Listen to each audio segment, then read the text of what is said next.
A dichotomous key is a tool used to identify organisms or objects by answering a series of questions that have two possible answers, usually yes, no, or contrasting choices. The word dichotomous means divided into two parts. Pay attention to the specimens you're trying to identify with your dichotomous key. List down the characteristics that you can notice.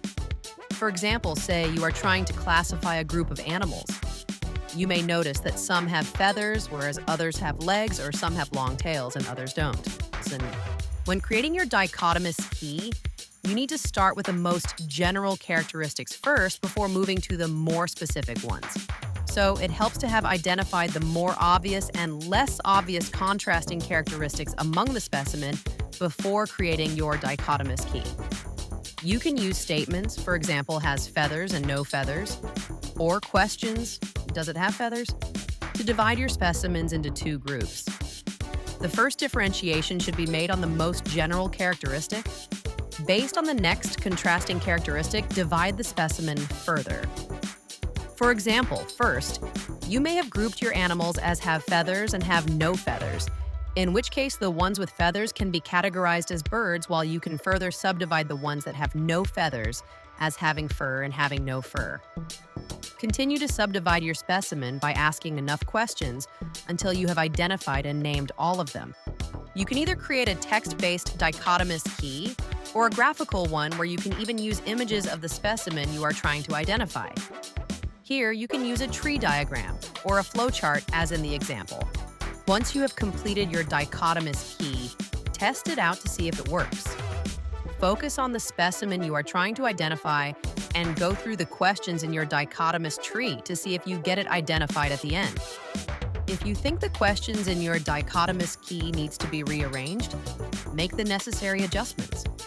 Consider only one characteristic at a time. Use morphological or observable characteristics as much as you can. Use major characteristics when dividing the organisms in the beginning, and use lesser or less obvious characteristics to divide them into smaller groups. When writing contrasting statements, rely on similar word formats. For example, have feathers and don't have feathers. Be specific in your statements and avoid repeating the same characteristics. Use questions that lead to yes or no answers rather than statements. You can use it for biology, identifying plants, animals, and bacteria. Geology, identifying rocks and minerals, among other fields. These tools make it easier to identify elements across biology, geology, and everyday objects.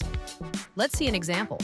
Choose 4 or 6 animals your students know, such as cat, frog, parrot, fish, dog, snake. List physical features they can observe, like has feathers or fur, lives in water or on land, has legs or no legs, can fly or not.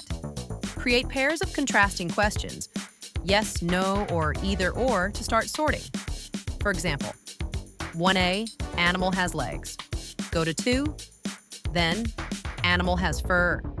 Go to 3. Finally, animal barks. It's a dog. Draw a flowchart or write it step by step so it's easy to follow.